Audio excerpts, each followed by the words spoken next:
Welcome to Talk Commerce, where we explore how merchants, agencies, and developers experience commerce and the communities they work and live in. Don't forget to collect your free joke at the end of this intro. In this episode, I speak with Stefan Hamann, the CEO of Shopware, and Ben Marks, Director of Global Market Development. They are bringing Shopware to the world, and in this episode, we talk about benefits of Shopware for the U.S. market. We talk about the ease of use and especially the ability to start on the SaaS platform and move to completely custom on-prem. This is a unique offering and very exciting in the e-commerce world. Don't miss this episode.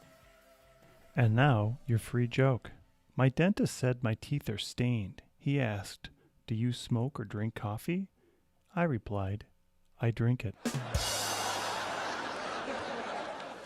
The Talk Commerce podcast is sponsored by SwiftOtter. E-commerce developers solve problems daily. In fact, some of those seem like mountainous hurdles that must be climbed in a matter of hours. Stress levels can go through the roof. No wonder the plague of burnout affects developers too. But there's a vaccine for that. Investing time in your career will take you farther than you ever imagined. Meet SwiftOtter. SwiftOtter exists to help you become the e-commerce hero that is indispensable and irreplaceable at your company. We do this through Magento certification study materials and Joseph Maxwell's most recent book, The Art of E-commerce Debugging. Go to swiftotter.com to learn more about how you can quickly climb the ranks in your quest to be a better developer. While you're there, use the coupon code TALKCommerce for 15% off any digital goods at swiftotter.com. Cloud is a new normal for companies of any size. Buying, maintaining, upgrading, and disposing of machines is expensive and complicated.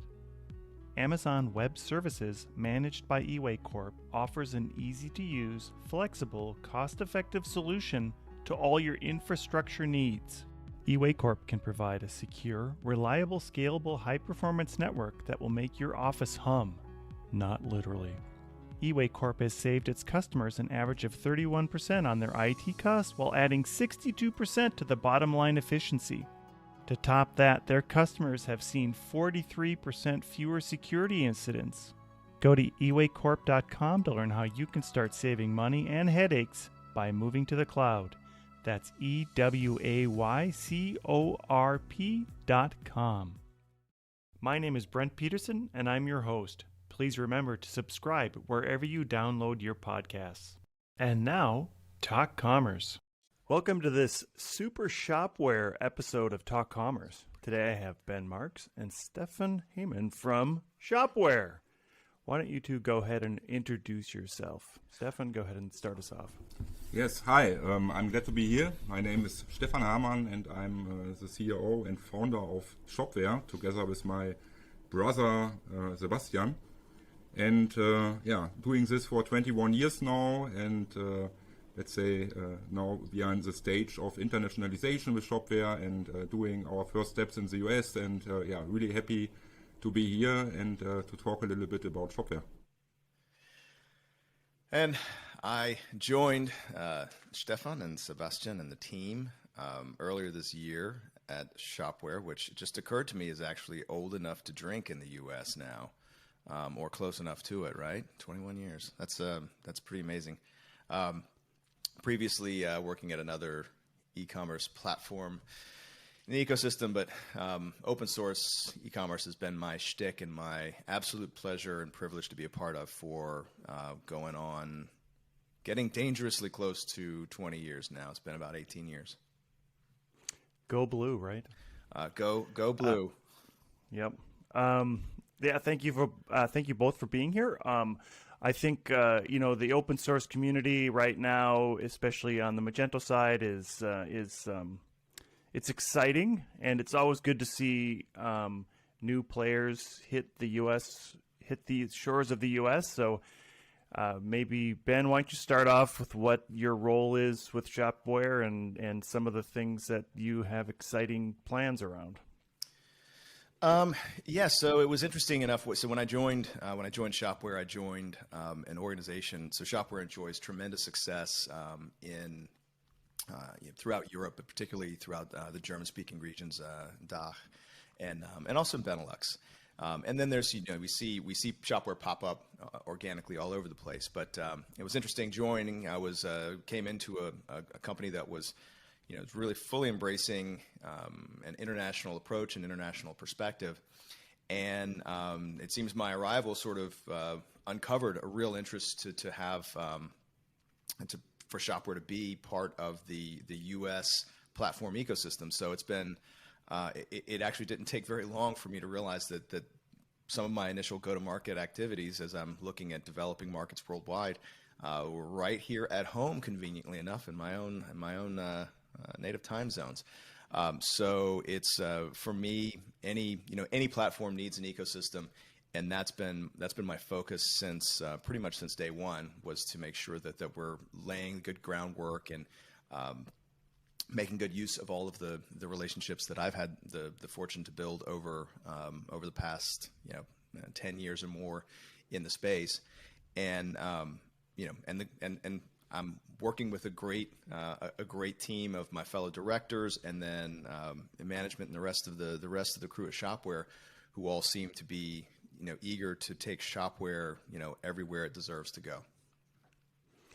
And Stefan, I think we met in Cologne in 2019, or at least I met your brother at the Unconference there, and I thought it was extremely exciting and interesting that Shopware was there at Mage Unconf. Maybe tell us a little bit about your approach to community and how you envision Shopware growing from a community standpoint. Yeah, I slightly remember about the evening in Cologne. This was for us, I think, a really good chance also to meet parts of the Magento community, and also I think that it's a good introduction maybe in the philosophy behind, let's say, open commerce or the open source idea that Shopware is following. That also, I think, a lot of the Magento community is following so far. It's about collaboration. It's about being open to, let's say, different approaches in the market, to different thoughts and ideas in the market, and that is the cross shopping cart solution. So it doesn't matter so much, let's say, if it is Magento or if it is Shopware. So I think many discussions are getting honest and getting productive if the people that are in the discussion are open-minded and willing to talk with each other. And therefore it was for me and my brother really a good starting point, 2019, to have an open conversation with you and for sure also the other members of the Magento community that were there. So that was only a short introduction. So let's say in the early beginning of Shopware, so the company was founded 2000. It was beside the school. I was 16 years old back then. It was really in the early beginning. I think this idea of giving something back was always part of the company and the product philosophy behind Shopware. So if I thought back, the early beginnings of Shopware from a development perspective was also about me as a developer, my brother as a designer, let's say, and then the big community out there that were there and that helped me to learn PHP back then, that helped my brother to get a free copy of Adobe Photoshop and so on.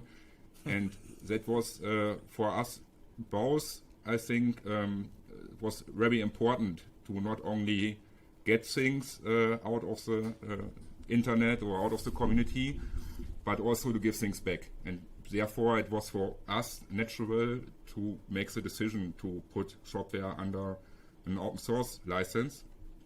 And that was, that is the red line, let's say, in this culture and philosophy question behind open commerce from our perspective. Do you think open source is a inherently German thing, or do you think it's a cultural thing, or it just seems like the community around open source is so vibrant in in Germany at least, if not in Europe in general. Do you think there's some kind of cultural thing that drives people to that? It's a good question. I think it's not so much a country-specific thing also. I would say yes, it's a cultural thing in terms of the mindset and in terms also of the, let's say, of the flexibility or the ambitions that somebody needs or that somebody have so far. So I think in the modern e-commerce world, so it's completely different in comparison 10 years or 15 years ago. So nowadays it's really to get a professional online shop, to get to have ambitions and to put these ambitions also in business results and business goals. It's necessary to stay flexible or to be flexible. I think there are so many brands out there that are in competition and that are trying to get the same customers, and often the only differentiator is maybe the price or the availability or things like that, and that is, I think, that is not a business strategy. So a brand nowadays needs to differentiate through the brand itself, maybe through brand values, through attitudes, through the culture that is behind a brand, and to put this, let's say, in the forefront, it's necessary to be really flexible and to not be a copycat and use the standard theme that is delivered through maybe the solution that is in place or something like that. I think there are so many people out there that have creative ideas and that really could change things, and therefore open source and open source solutions have also nowadays in the cloud and SaaS world and so on a big importance, I would say. Ben, have I forgot something? Well, I mean, I think we start with, is it inherently German? And I guess then the implied question is, does it, is it a good strategy? Right. And, obviously I have my affinity for open source, for platforms that trend towards openness, regardless of the sort of the development modality around it.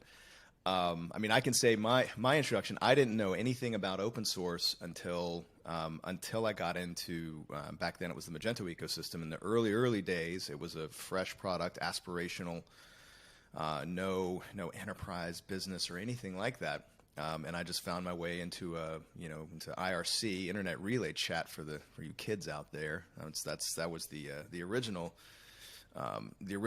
chat medium. Well, there were some before that, but and people just in the Magento channel on that server, like they would just help you out, and I didn't understand it. My dear friend and colleague Vinay Kopp, I met him there, and he. I just couldn't wrap my head around XML-based configurations for the view, and he saw me struggle, took me into a private chat and spent like a couple hours explaining this thing to me, and then at the end of it, I'm just my capitalistic American, essentially like, well, what do I owe you? And he's just like, nothing. I think he just didn't grok the question at all. It didn't make sense, and. He said, just as you learn new things, give back. And that actually resonated with me. I always loved being a teacher and sharing knowledge. And that to me, honestly, as a developer, sharing knowledge is one of the best things you can do. And that's one of the things I really love about open source is that it encouraged that, because that is a social manifestation of that don't repeat yourself principle. Basically, don't do the work twice, unless it makes really, really good sense. You should only do the thing, one time in one place, and then you have one place to update it. And so I think saving work, making things easier, making things consistent was really important. Now, Vinay came from the German community, but I think open source in particular, and especially that outward PHP-focused open source ethos, it really manifests itself strongly, in Europe, and particularly in like Germany and the Netherlands. There are plenty of open source ecosystems that exist, though, and that includes in North America. That just happened to be the way I found my way into it.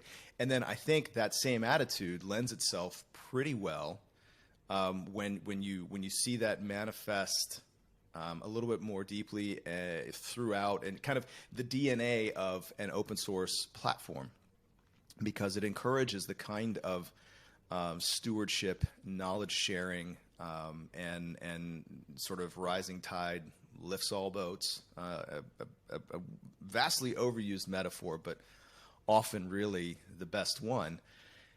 Very much the case in an open source ecosystem, right? Because people can share work, and people, more importantly, are sharing knowledge and sharing experience. And it's really in that interweaving of an ecosystem that the value is.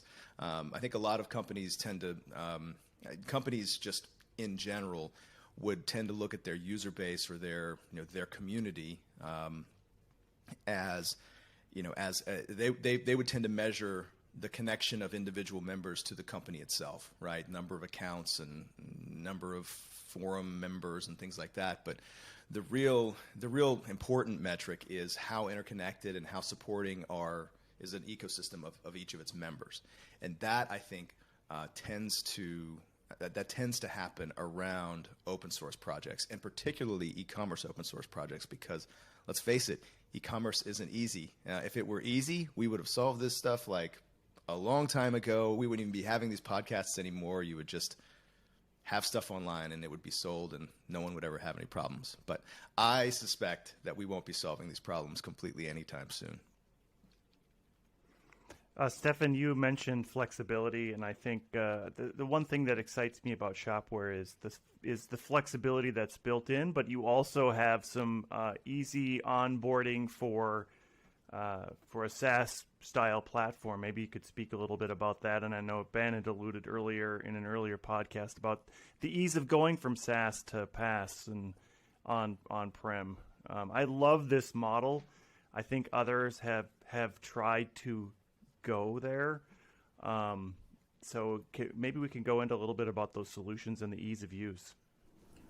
Yeah, for sure. So I think the idea of offering free choice of distribution models is now 3 years old or something like that. So we had the idea, okay, we just want to fulfill this flexibility, or the flexibility that the merchant is needed. So there are merchants out there that really want a standard solution and don't want to take care about hosting or about other technical infrastructure stuff. So for them, we thought it's a good idea to have a standard model so they can jump in and use Shopware as a standard. And at the point, let's say at this turning point where they have the feeling, okay, I need more flexibility, I need agency, I need, customization or things like that, they can easily switch the operation mode of the cloud to a PaaS model or even to a self-managed approach, so that this freedom of choice is integral component of the cloud solution overall. And that is basically, I think, the biggest USP of the Shopware cloud as a solution, that you can easily switch between the different distribution modes. So, excuse me, the Shopware standard would be similar to something like Shopify or BigCommerce, and then you could move into something a little bit more customized like Magento? Yeah, absolutely. So let's say the Shopware standard is comparable, I would say, to Shopify or BigCommerce from the approach and the functionality and things like that. So you can easily start. It's let's say 15 minutes or something like that. The shop is ready to go. You can add your products. You can have your first orders and things like that. There's also an app system with an ecosystem to have, let's say, basic integrations to payment providers, to different shipping providers, and so on.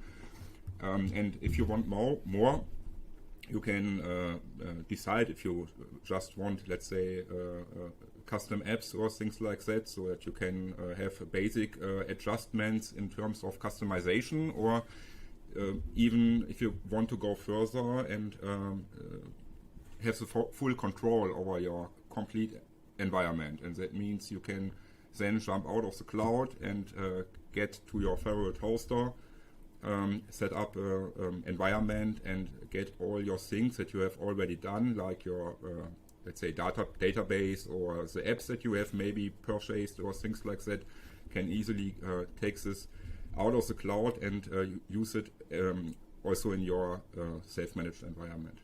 So it's basically a little bit the idea, your freedom to grow, that you can instantly add more flexibility if your growth plan or your strategy is requiring this. I know there's some challenges on going across border, across the oceans. What are some challenges that you're looking at as you're expanding into other regions, and what are the regions that you're focusing on right now? Yeah, currently we are focusing, let's say, on different European countries like Poland, like Italy, like the UK. So that is it are for us, let's say, markets that are near the border, or where it makes a lot of sense to have also local sales team and local marketing activities and things like that. And then for sure, also with Ben, or especially with Ben, we want to grow in the US. And I think the biggest problem, not only for Shopware, but for every company on the planet that wants to move across borders and to have, let's say, more audience from different countries, is to understand, let's say, the local ecosystem requirements, and then to solve the chicken egg problem. So let's take the US for instance. It's one thing to say, okay, we are now US ready and we are ready to, let's say, have customers and agencies in the US. That is really easy pick. But what is complicated is the fact that the first steps to really have technology partners convinced and on board, that are willing to invest and willing to create solutions like apps or extensions. That is a really hard way also for us. So it's really about convincing agencies, getting, let's say, together with agencies and technology partners, the first customers, to have first projects online, to solve really step by step this chicken egg situation. And that is not only in the US the case, that is also, let's say, in Poland and Spain and Italy and the different other countries. Always a little bit the challenge to get this critical mass out of ecosystem that is available and ready to go, and a set of agency partners and technology partners.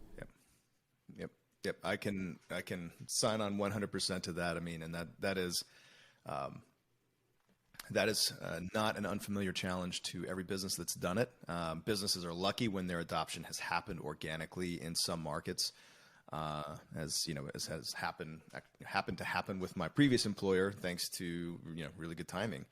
But now platform penetration, basically every market has multiple platforms to choose from, and but what we're seeing now is a maturation of happening in each of these markets, where consumers, the end consumers who are actually visiting the sites have certain expectations. The merchants themselves have expectations and are looking at in all the standard challenges that we're hearing about these days, whether it's supply chain or cross-border competition, the ease of anyone else to spin up and become a competitor. And so it really is trying to get grab the focus of the participants that are necessary for the ecosystem. Well, that is the trick. I mean, and that's why we have working on a soon to be patented approach, not really, but a hopefully a well-informed approach to engaging all of these opportunities in each of these markets. Now, every market requires a different touch, right? much in the same way that when you go and visit a new place, the customs and the expectations and the norms are all a little bit different. But fundamentally, you do have to have the core pillars, right? You have to have competent hosting. You have to have a stellar agency network, and you have to have the necessary tech integrations. I mean, how many times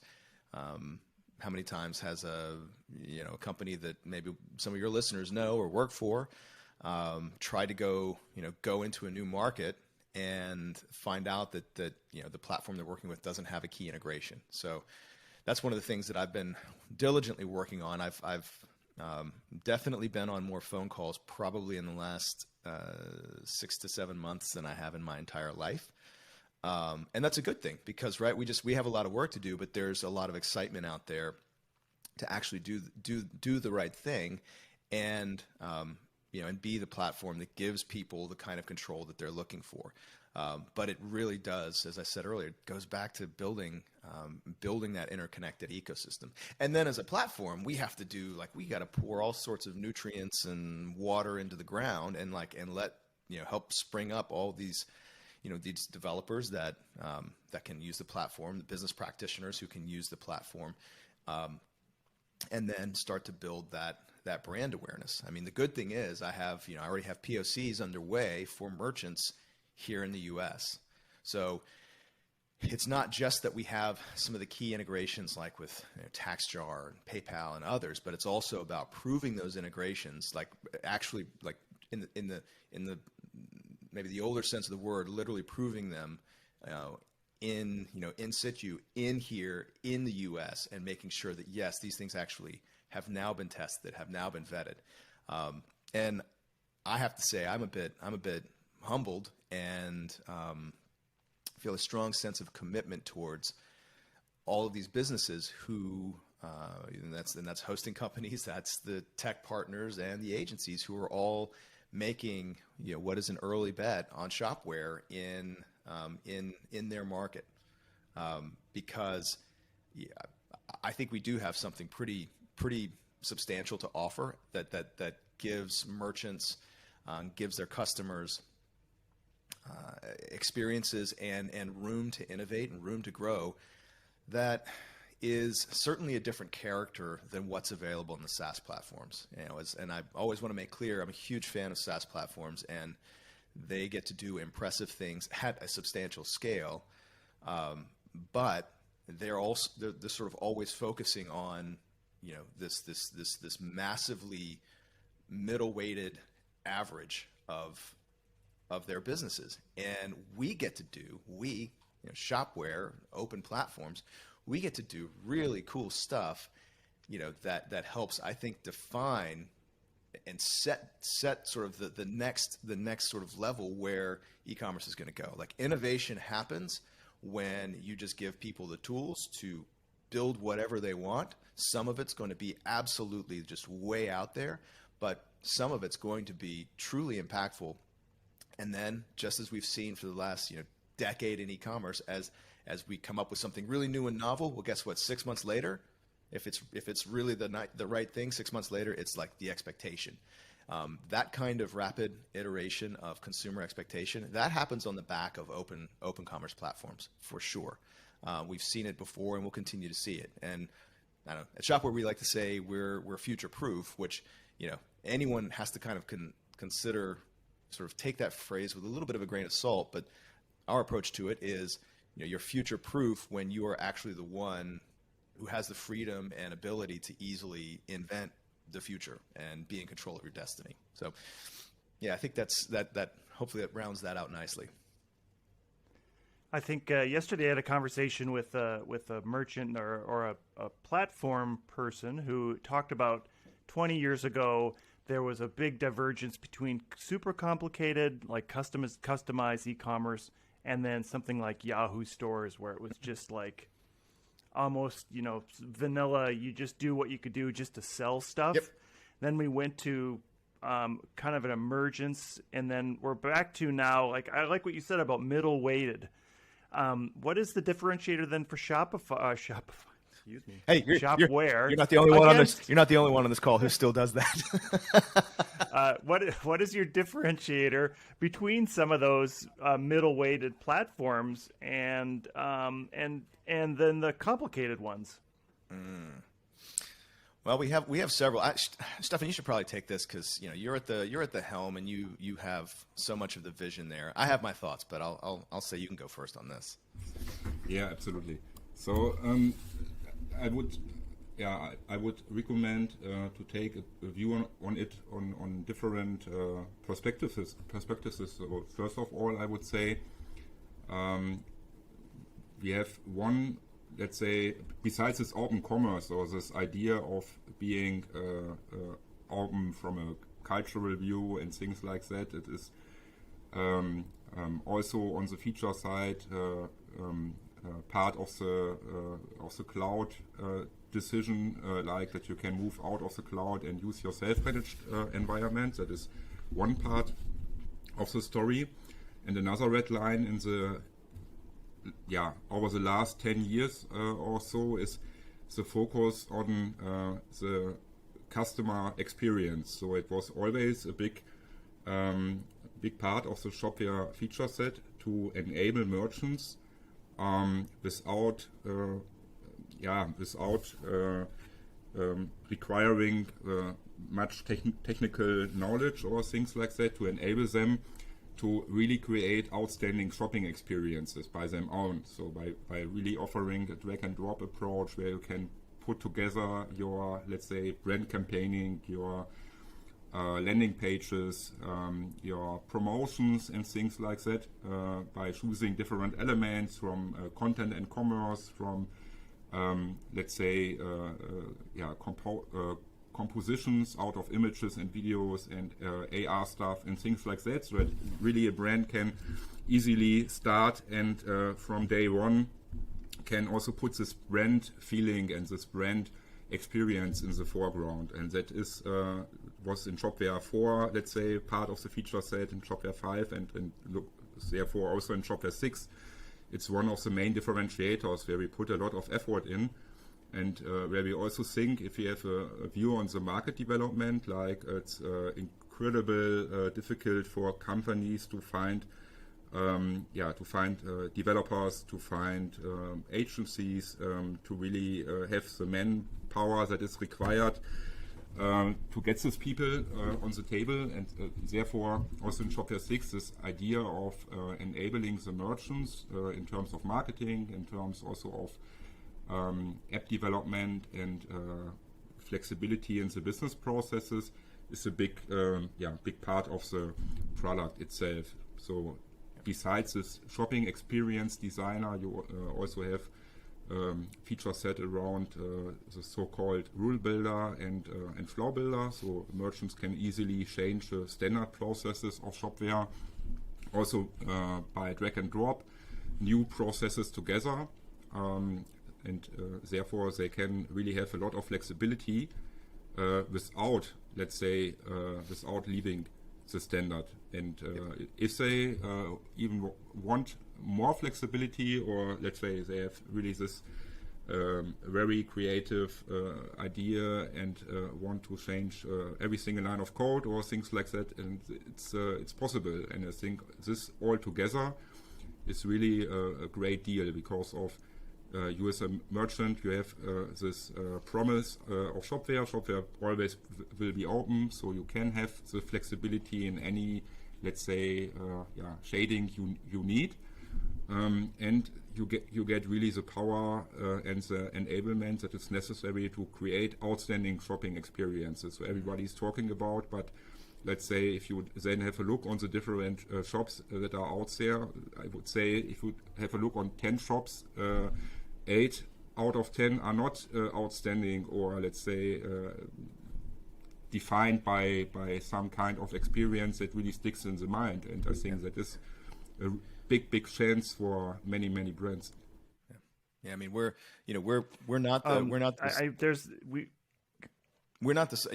the solution. I just want to that was a just totally complete answer, Stefan. I just want to kind of underscore a few things. I mean, we're we are not, we're not the solution for everybody. And of course, no platform is, but like I can go further and say we are, the customer that wants to use the merchant that wants to be on Shopware, the brand that wants to be on Shopware, like they are aspirational. They really want to have close connection and control over their system. Now, the danger in that approach, as anyone with any experience here knows, is that like you in wanting to have control, you can end up being controlled by your platform, right? And that is also a risk that we're sensitive to. And that's actually where things like Rule Builder and Flow Builder come in, because we are empowering these merchants to build exactly what they want, and also empowering their developers or their agencies, and then even our tech integrations to really have some intuitive heads up flexibility in the system. But without having everything have to be a labor intensive, developer intensive process. I mean, it should also be noted that in my discussions with agencies that are specializing in more than one platform, which is more and more agencies these days, and I think is not a totally unwise decision. That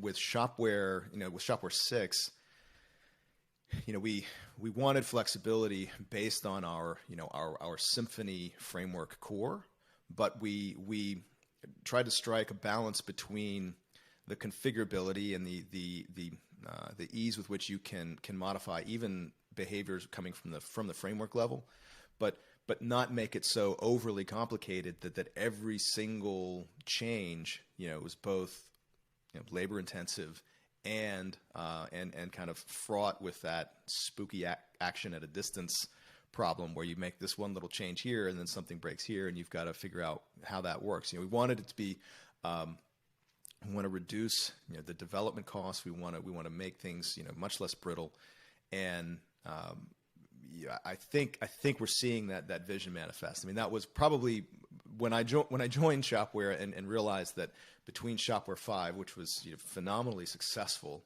and still many merchants are using Shopware 5 to this day, and there's a long ramp for them until 2024. But between Shopware 5 and Shopware 6, Shopware had the insight to just do a complete rebuild and just say, hey, let's actually build something from the ground up for where development and where custom and open commerce is headed. That I think also sets us a bit apart from some of the other players out there. How do you think you've made? Let me try to phrase this right. Some other platforms have made some mistakes when rebuilding or refactoring, and maybe adding too much complication into it, and that would affect performance, and then ultimately affect the amount of developers that want to develop on it. How have you avoided some of those pitfalls that are inherent in an open source, do what you want to do platform? Well, I think I can take this a bit, and Stefan can kind of check my answer and keep me honest here, because I was for one of those platforms that I think you might be referring to. I was around back in those days, between major versions, and I have to own a bit some of the challenges that came out of that. But I think I could say just generically any framework or any e-commerce framework out there, considering a new major version, generally there's going to be several years between those major versions, and they should stick close to there are plenty of great general purpose frameworks that you can build these applications with, and that's true in pretty much any modern language. So what you do is you rely on those conventions, and you rely on, more importantly, that broad ecosystem that's been proving and improving the foundational framework over time, right? Because basically the work has been done with you. The whole reason you rely on some programming framework to build something is it gives you a better time to market. It gives you an ecosystem of information and best practices out there, and it also evolves over time so that more and more functionality and knowledge comes in. So what you do is you as an application builder, you rely on that framework, and you build as much as you can that makes sense. Now, anyone can argue like, well, everything should always be replaceable always in any system. But like, the reality is, and this is like, I remember this problem years ago. You always wanted to have this completely agnostic layer, database abstraction layer, because, oh my gosh, what if we want to change database technologies? Like, what if we want to use, MS SQL instead of MySQL or Oracle or something? And it's like, you can brag about that. You can put that shit in a brochure. But in reality, that basically never, ever happened. If you did that, you were already basically replatforming anyway. So it really is about striking a balance between how much do we want to, how easily do we want to let people, say, configure, which dependency injection container we're using, or, which routing scheme we're using. And then acknowledging that, like, probably a lot of the changes that we would, it's Yagni, right? You ain't gonna need it, right? That's the thing that developers, have to keep in mind, even experienced developers. Building the thing that hypothetically might be needed, you could probably investigate the business case and realize, it's not important. And then more broadly, let's like use a framework that has like really wide adoption.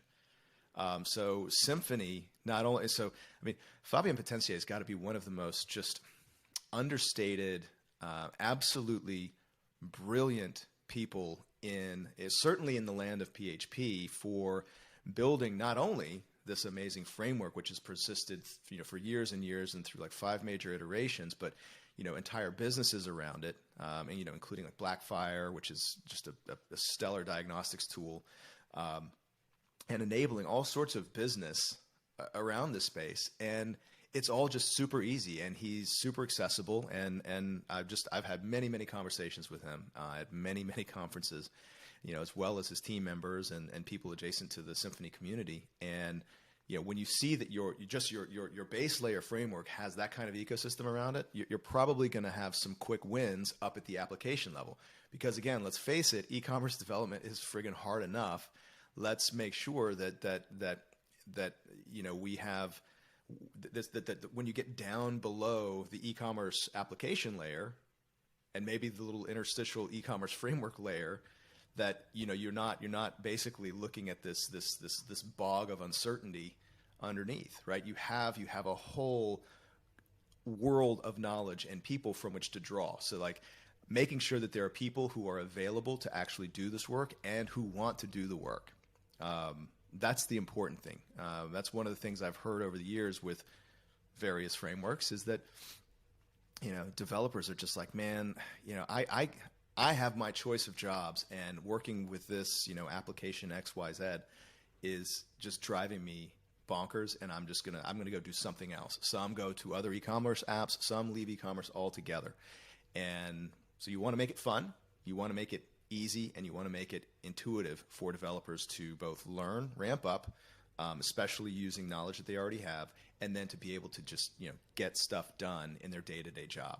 Otherwise, they're going to burn out. They're going to go somewhere else. So I think that was something to always keep in mind. And then maybe just in general, always have that developer user story as part of your engineering, like your product story.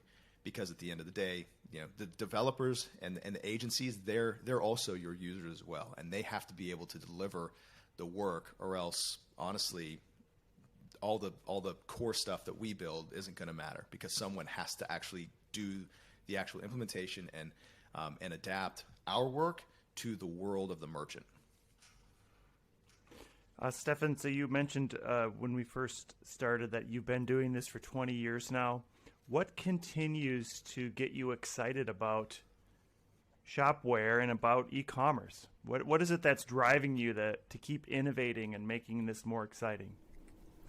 That is really easy to answer. So I am from my heart, let's say I'm a 100% full-time nerd. So I'm completely fascinated about innovations and developments that are happening all the time and over all the years. And I think there is, I really don't know if there is any other field of business where there is so much dynamic in any dimension. It doesn't matter if it is new companies that are joining the market, takes the payment industry that is really getting new competition every month, and also what new technology then means for commerce. So I'm really eager about the metaverse, about what Facebook is doing, about what Apple is doing, and that is something where I can really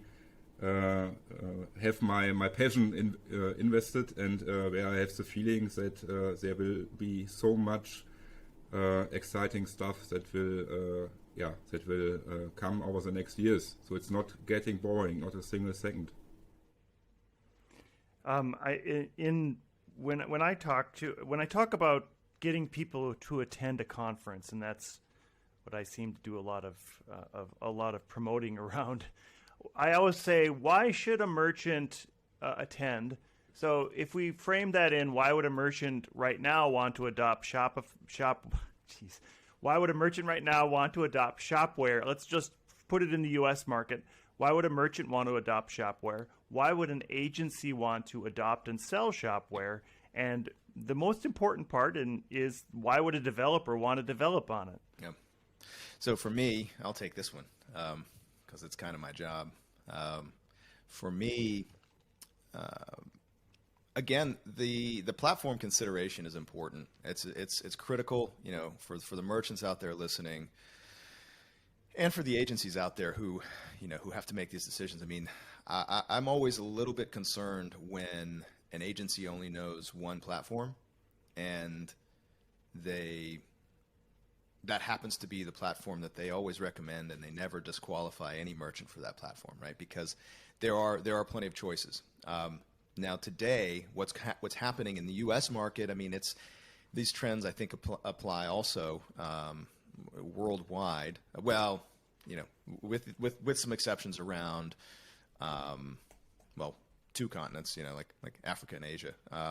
There's a lot more nuance there, but certainly in the Americas and in Europe, we're seeing things kind of coalesce around the SaaS platforms, which are becoming more and more capable, right, and more flexible, so more opportunities, and then the open platforms are becoming they're becoming more and more consistent. They're taking down the total cost of ownership. They're taking the risk out of the cost of ownership just by becoming better, and taking things like an API first approach.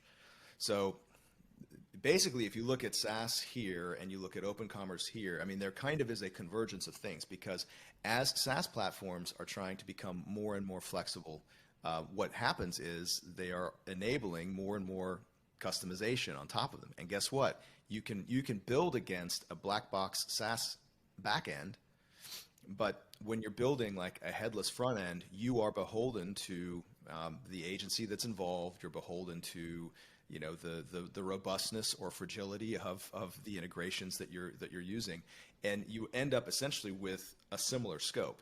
And there are plenty of cases out there, and I'm sure there are agencies listening to this call where they've either been responsible for or have taken over from like a SaaS build that while the SaaS product at the back is perfectly fine and robust, all of the stuff that was built on top of it to make it unique, make it distinct, solve the problem specific for the customer. Well, guess what? They've effectively jumped over into that custom open commerce scope, but without the benefit of actually being able to be to truly have control over everything. So I don't know. For me, for the U.S. market, I would ask myself as an agency. First, we'll take the agency case. Like, what's going to be my cost of ownership? Like, okay, when an upgrade comes out, how much is that going to cost me? Am I going to have to eat that cost? Is it going to be super easy for me to do this? What are the integrations that are there? And am I going to have to build these? How robust are these for the application I've chosen? Because even though an extension might be managed by another vendor, as far as the merchant is concerned, that's their whole surface area right there. They don't care. It's part of their store functionality. So look at the number of extensions and the number of suitable extensions. Look at the hosting that's available, and then look at what it's like to build and deliver custom scope. And that's both front end and back end functionality, and then also maybe some biz ops stuff that's going to be adjacent. Now, think about that, and then think about where that vendor behind that platform is positioning the platform today and tomorrow. Because I think what we're seeing is also some trends with some frameworks to go way up market.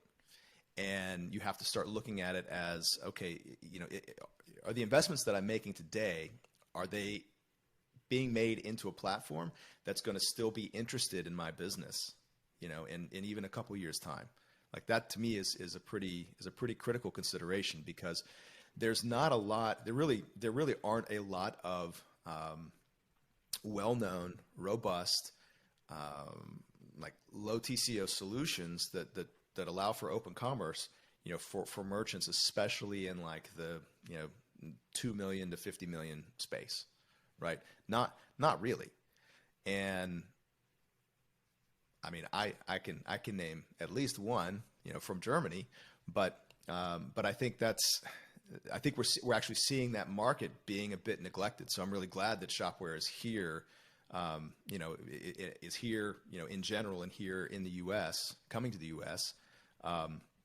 To solve this problem. Now, for merchants, it's a similar story. Like, what is the best platform for you now and in the future? Like, which platform enables you to deliver the experiences that you need, and that is both just visual representation, customer journey, the whole customer experience, and then also your business operations, your administrator experience, your integrations to logistics systems, to your payment vendors, to analytics, everything else that's happening. And then consider all of like the tectonic shifts that are happening these days with consumer expectations, with privacy legislation, with payments. Like all of this stuff is as commerce always does, it constantly evolves, and the forces and the importance of those forces, it changes. So the angles are always shifting, and the horizon's always sort of moving up and down and in and out.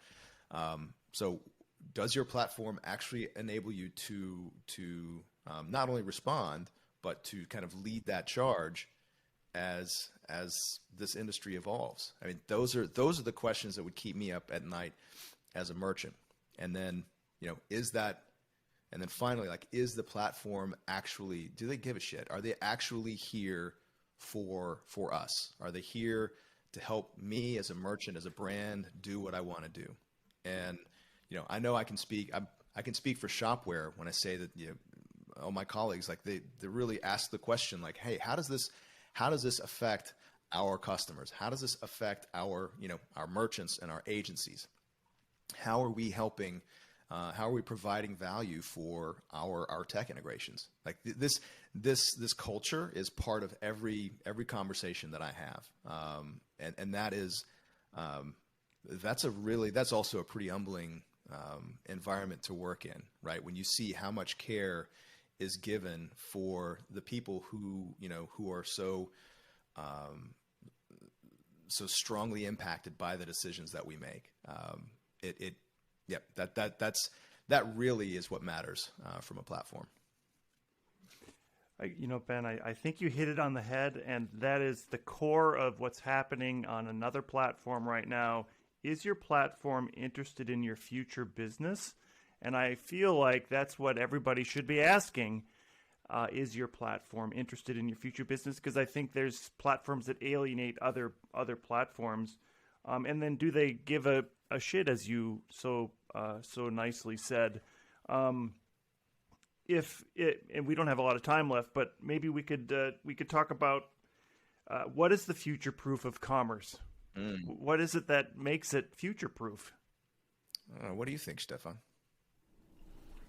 I think the answer is a little bit, I would say, it's also strongly connected to the idea of being open and fulfilling open source approach in the center of everything, because of, I think, therefore, a merchant can not only be sure that Shopware as the company is working on new innovations and working on being, let's say, being in the market and getting all the news and all the stuff, and what about the Facebook metaverse? Is it relevant or not, and things like that. But that also the community and the ecosystem around Shopware is doing exactly the same, and the best case together with us as a company, that people around the world are working on different edges of innovation and thinking about different new approaches on how commerce could be integrated or also be advanced in the upcoming months and years. And I think that is maybe too easy the answer, but I'm really convinced that is the truth. Are you planning on some sort of conferences that are community led? Well, for sure. Absolutely. For sure. Yeah. Ben, do you want or? Well, yeah. So we have, upcoming. We're already well into planning. So 21, not unlike 2020, turned into an interesting year for conferences, and we, up until last minute, I think we had hoping to have some sort of in-person conference near our headquarters in Germany. And in the end, decided for something different, a full production, which you actually go over to Shopware TV, and you can see some of that content. It ended up being just an absolutely, just gobsmackingly impressive event. Not the least of which that I got to interview Steve Wozniak, but no, the whole event, and there again, even the dedication of the team. We literally took the bottom floor of the Shopware Tower, and it became a legit television studio, boom cameras, professional hosts and everything. It was awesome. So I would expect, and fingers crossed, we're getting back a little bit more towards normal. I've been to a few trade shows this year and still have a couple more ahead of me. We'll be in person next year, Shopware Community Day. You can go to our website, find out a little bit more about it. And then we also have a Shopware Partner Day ahead of that. So these events, different audiences, but for sure, it's going to continue to be an amazing event. I actually met the Shopware team years and years ago, long before I even knew I would be joining Shopware, by going to their community day, and it was a phenomenal event back then. And very. Was the situation, as you asked my brother, if he's also working for Shopware or something like that? I sat next to Stefan's brother in the audience during the keynote and was like, "Oh, so yeah, you work for Shopware," and I was so embarrassed because I had actually done my research before going, and then I was like, "Oh yeah, you're one of the Hamann brothers. Okay, cool." But it's cool when you ask the people about the event, like having a chat. They were like, "Yeah, it was great. It was just like barbecue outside. It was just it's a high production quality, but a very, very communal event that celebrates and I think respects exactly our our online culture and our business culture, which is that we're all colleagues, whether we actually work for the exact same company or not. We're all participants in this whole ecosystem, and actually, I think I could even tie that to the last question, which is if you want to be future proof.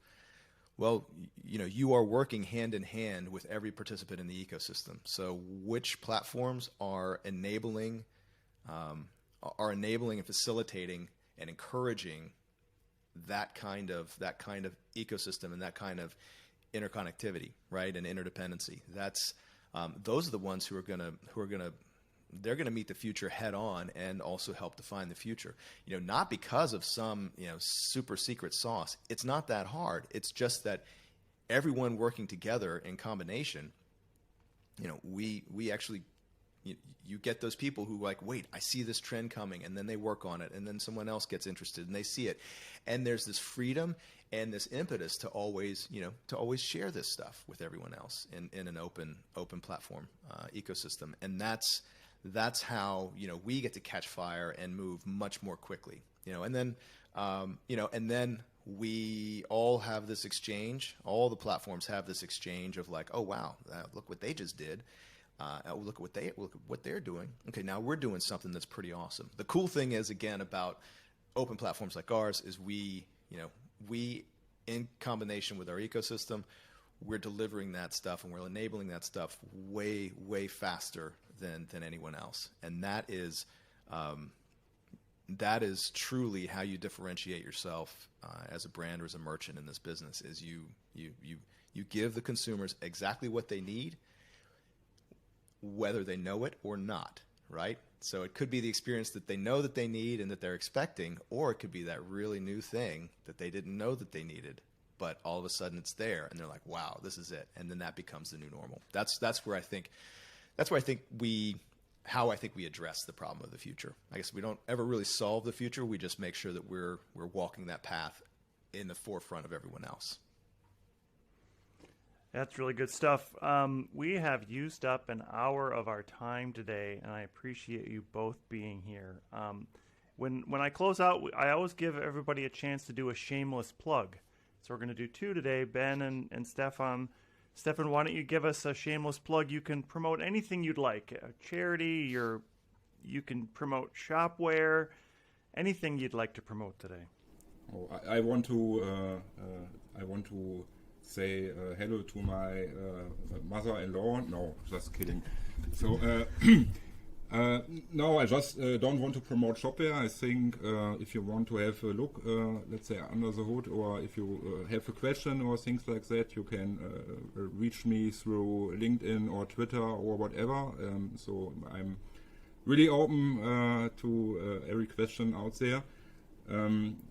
What I really would like to recommend here, or where I think it could be interesting for people out there, is a project that Shopware is supporting for many years now. It's the Ocean Cleaner project. I don't know if everybody have already heard about it. Something where we have also supported through money. It was part of our Community Day 2007, let's say, and that is something where we think where a lot of attention and additional work and help and money and things like that could help. That's great. Thank you. Ben? It's really tough to choose from among a few different charities. EFF, Electronic Freedom Foundation, a great one doing necessary work, making sure that the web stays nice and open. But it's also tough to not mention Women Who Code, helping improve the balance of things here in the tech industry. So take your pick. Both charities, and there are many other charities in both channels that are worth your time and worth your money. That's great. Thank you both for being here. I'm going to just plug really quick. We are planning an unconference, an unbiased, unplatformed unconference in Orlando, Florida, January 21st. Hopefully have a website up soon and have tickets available. So I hope that I can see maybe both of you there. Who knows? There's a theme park, I guess, or I don't know. I don't know what's there, but I heard it's a fun place to go. Stefan Hamann and Ben Marks, thank you for being here. It's been such an enjoyable conversation. I know there's so many more questions to ask and respond to, so hopefully we'll see each other in the future again. Absolutely. Thanks very much. The Talk Commerce podcast is sponsored by SwiftOtter. E-commerce developers solve problems daily. In fact, some of those seem like mountainous hurdles that must be climbed in a matter of hours. Stress levels can go through the roof. No wonder the plague of burnout affects developers too. But there's a vaccine for that. Investing time in your career will take you farther than you ever imagined. Meet SwiftOtter. SwiftOtter exists to help you become the e-commerce hero that is indispensable and irreplaceable at your company. We do this through Magento certification study materials and Joseph Maxwell's most recent book, The Art of E-commerce Debugging. Go to swiftotter.com to learn more about how you can quickly climb the ranks in your quest to be a better developer. While you're there, use the coupon code TALKCommerce for 15% off any digital goods at swiftotter.com. Cloud is a new normal for companies of any size.